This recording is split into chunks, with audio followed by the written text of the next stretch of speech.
Mula noon hanggang ngayon ay Android user na talaga ako mga kasangkay. Maliban sa wala akong pambili ng iPhone ay mas nagustuhan ko rin yung mga customization na nagagawa ko sa Android. At sigurado akong ilan din yan sa mga dahilan kaya mas maraming Pinoy ang gumagamit ng Android Operating System o OS kumpara sa iOS ng Apple. Pero paano nga ba nagsimula ang sikat na mobile operating system na to? Yan ang pag-uusapan natin sa video na to mga kasangkay. Aalamin natin ang kasaysayan at tagumpay ng Android operating system. Pero bago tayo magsimula ay iniimbitahan kitang mag-subscribe kung bago ka lang sa aking channel at mahilig ka sa mga ganitong content. Pakiclick na rin ang bell icon para lagi kang updated kapag nag-upload ako ng mga bago kong video.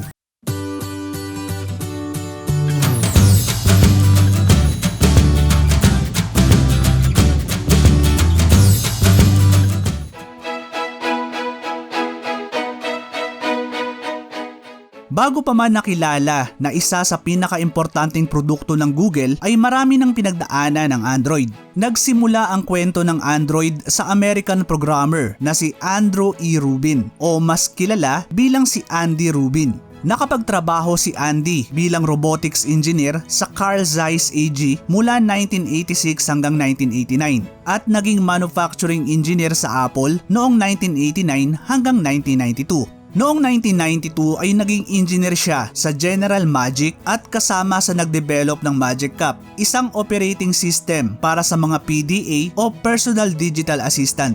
Matapos pumalpak ang Magic Cup ay nagtrabaho si Andy sa Web TV na sinimulan ng kaibigan at dating kasamahan sa Apple na si Steve Perlman. Noong 1997 ay nabili ng Microsoft ang Web TV na ginawa nilang MSN TV. At nang umalis si Andy sa Microsoft noong 1999 ay nagdesisyon na siya na magtayo ng sarili niyang kumpanya. Kasama ang mga dating katrabaho na sina Joe Britt at Matt Hershenson ay sinimulan ni Andy ang Danger Inc.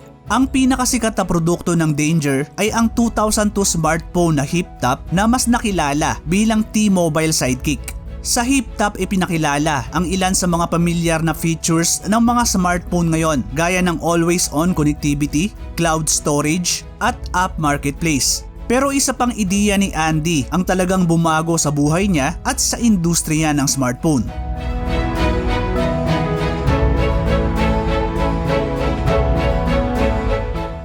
Noong 2003 ay umalis si Andy Rubin sa Danger Inc. para magsimula uli ng bagong kumpanya.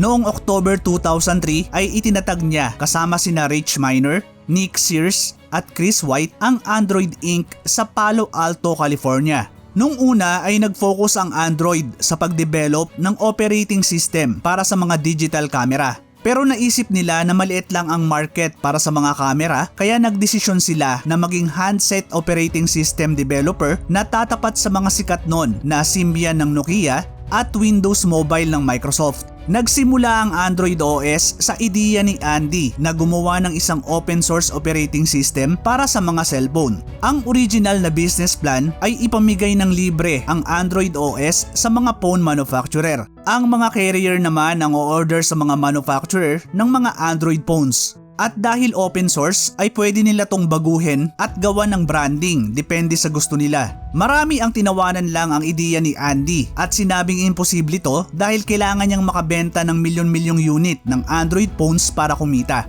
Marami man ang nagduda ay may mga tao pa rin na naniwala sa ideya ni Andy gaya na lang ng kaibigan na si Steve Perlman na nagbigay sa kanila ng $10,000 nung mga panahong kinakapos na sila sa pondo at mapapalayas na sa inuupahang opisina. Maliban kay Perlman ay isa pang tao ang nakapansin at naniwala sa ginagawang OS ng Android.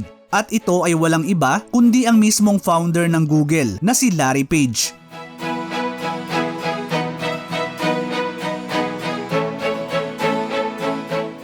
Bumilib ang Google founder na si Larry Page sa T-Mobile Sidekick na gawa ng Danger Inc. ni Andy Rubin. Lalo pa siyang natuwa nang nakita niya na Google ang ginamit ditong browser kahit na Yahoo at AOL pa yung mga sikat na browser nung mga panahon na yon. Nakita ni Larry ang malaking potensyal ng industriya ng smartphone kaya naisip niya na dapat ay pasukin din to ng Google.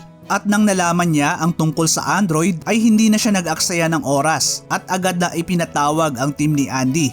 Kailangan ng Google ng mobile operating system na malalagyan ng mga services nila gaya ng Google Search. Samantalang kailangan naman ng Android ng pondo para maipagpatuloy ang development ng OS. At noon ngang July ng 2005 ay binili ng Google ang Android para sa halagang $50 million.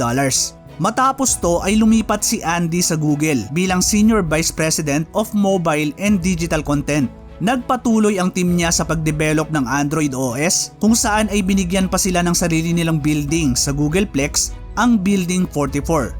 Pero bakit nga ba talaga binili ng Google ang Android? Well, maliban sa kagustuhan na magkaroon ng sariling mobile platform, ayon sa dating CEO ng Google na si Eric Schmidt ay naging malaking bantaraw para sa kanila noon ang pagsikat ng Windows Mobile. Halos lahat kasi ng mga malalaking manufacturer ng mga panahon na yon ay gumagawa ng Windows Mobile Phone. Kaya gusto ng Google na gumawa rin ang mga manufacturer ng mga Android phone. Kapag mas marami ang gumamit ng Android ay mas malaki rin ang kikitain ng Google dahil marami rin ang gagamit ng Google Search, ang pangunahing pinagkakakitaan ng kumpanya. Kaya ang pangunahing target talaga ng Google para sa Android ay ang Windows Mobile ng Microsoft. Makikita naman natin to sa pinakaunang prototype ng Android phone na tinawag na Sooner, na hindi nalalayo ang disenyo sa mga sikat noon na Windows Mobile Phone gaya ng Motorola Q. Nakahanda na sana ang team ni Andy na ilabas ang unang Android phone noong 2007 nang biglang ginulat ni Steve Jobs at ng Apple ang buong mundo.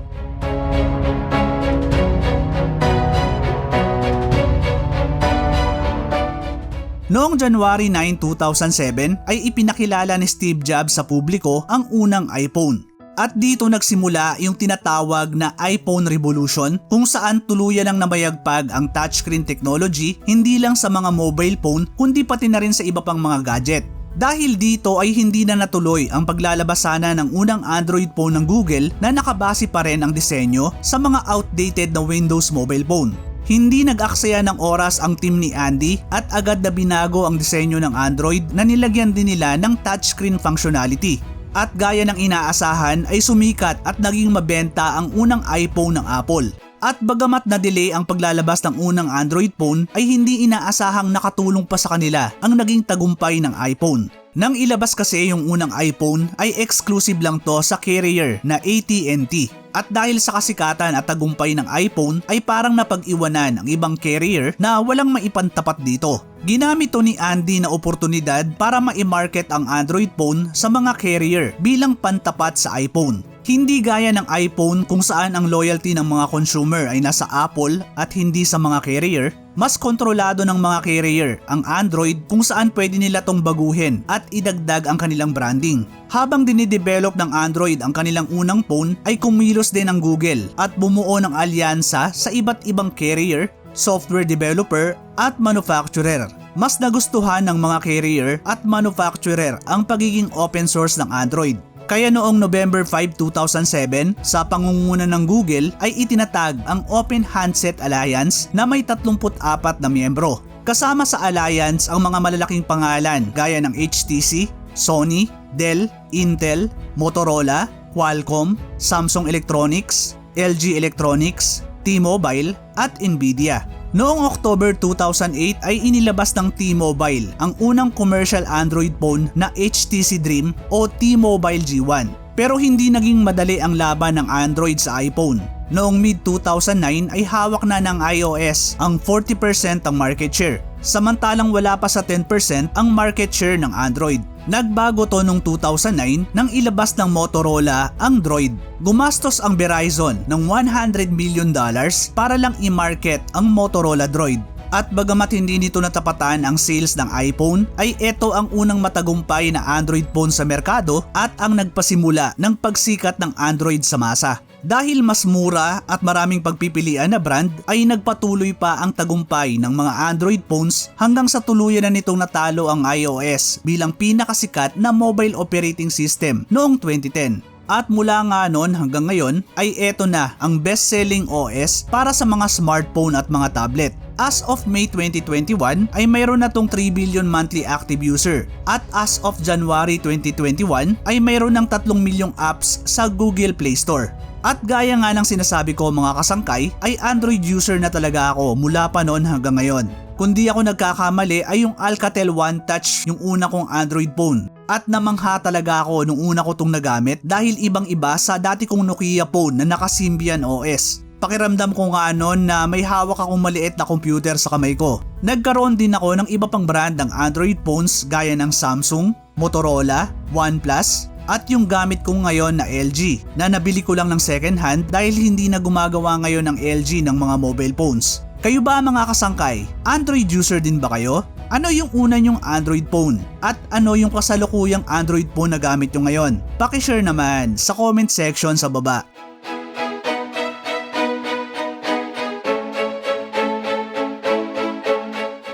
Si Andy Rubin ang tinatawag ngayon na Father of Android. Pero bakit nga ba Android ang napili niyang pangalan? May mga haka-haka na kaya niya pinili ang pangalan na Android dahil katunog to ng pangalan niya na Andy. Pero ang totoo niyan ay galing to sa palayaw na binigay sa kanya ng mga kasama niya dati sa Apple. Noon pa man ay mahilig na talaga si Andy sa mga robot kaya naging palayaw na sa kanya ng mga katrabaho ang Android noon pang 1989. At alam nyo ba mga kasangkay na Android pala ang tawag sa mga lalaking robot at gynoid naman sa mga babae? Naisip ko tuloy na Gynoid 18 pala dapat yung pangalan ni Android 18 sa Dragon Ball.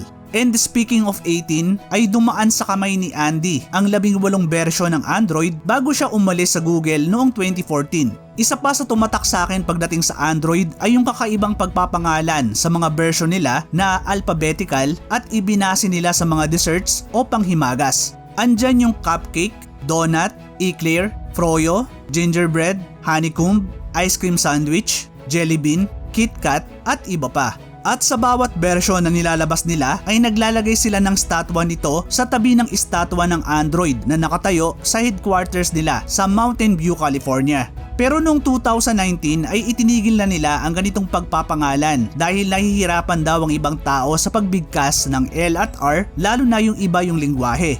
Kaya yung tatawagin sanang Android Q ay sinimplihan na lang nila at tinawag na Android 10. As of recording ng video na to ay malapit nang lumabas ang Android 15 na inaasahang i-release ngayong August 2024. Noong 2010 ay inilabas ng Google ang kanilang mga Nexus devices na ginawa ng iba't ibang manufacturer at itinampok ang pure stock Android experience na walang bloatware at maagang nakakatanggap ng updates mula sa Google. Noong 2013 ay sinimulan din ng Google na maglabas ng mga special version ng iba't ibang phone model na tinawag nilang Google Play Edition. Gaya ng Nexus ay tumatakbo rin ng mga to sa stock Android at mabilis na nakakatanggap ng updates. Pero sa kasamaang palad ay itinigil din to ng Google noong 2015. Noong 2014 naman ay sinimulan ng Google ang Android One program na ang target ay makapaglabas ng mga murang smartphone para sa mga developing countries. Noong October 2016 ay ipinakilala ng Google ang mga unang smartphone na sila mismo ang gumawa, ang Google Pixel. Ito ang pinalit nila sa Nexus na dati ay ibang manufacturer pa ang gumawa. Noong 2019 ay nagkaroon ng trade war ang US at China at kasama sa na-blacklist ng US ang Chinese smartphone manufacturer na Huawei na isa sa mga gumagamit ng Android OS. Dahil dito ay pinagbawal ang paggamit ng mga Huawei smartphone sa mga services ng Google gaya ng Play Store. Kaya nga nagkaroon ng agam-agam nun yung mga tao sa pagbili ng Huawei brand dahil hindi nga to suportado ng Google. Nag-develop naman ang Huawei ng sarili nilang operating system na tinawag nilang Harmony OS. Pero kahit na hindi pa rin supported ng Google ay may mga paraan naman para makapag-install pa rin kayo ng mga app sa Play Store sa mga Huawei device nyo. Mahigit 70% ng mga smartphone ay gumagamit ng Android na gawa ng Google. Pero dahil open source ay nako-customize ng mga manufacturer ang user interface at software nito gaya na lang ng TouchWiz at One UI ng Samsung. Yung iba naman ay gumawa ng sarili nilang ecosystem at fork ng Android open source project. Ilan sa mga to ay ang Fire OS ng Amazon, Color OS ng Oppo, Origin OS ng Vivo, Magic UI ng Honor, at merong ding mga custom ROMs gaya ng Lineage OS. Hindi na lang din sa mga mobile device makikita ang Android dahil may mga version na rin nito para sa TV, game consoles, digital camera, portable media players, laptop, PC at mga wearables. As of March 2024 ay Android pa rin ang nangungunang mobile operating system sa mundo na may 70.7% market share. Sino ba naman ang mag-aakala na yung ideya na pinagtawanan lang dati ay ang magiging pinakamalaking mobile operating system ngayon sa buong mundo? Maraming salamat sa muling pagsama hanggang sa dulo ng video natin mga kasangkay. Ano ang masasabi nyo sa kwento ng Android? Pakishare naman ng mga kwentong Android ninyo sa comment section sa baba. Pakiclick na rin yung like button kung nagustuhan nyo yung content na to. Hanggang sa susunod na video mga kasangkay. Thank you for watching.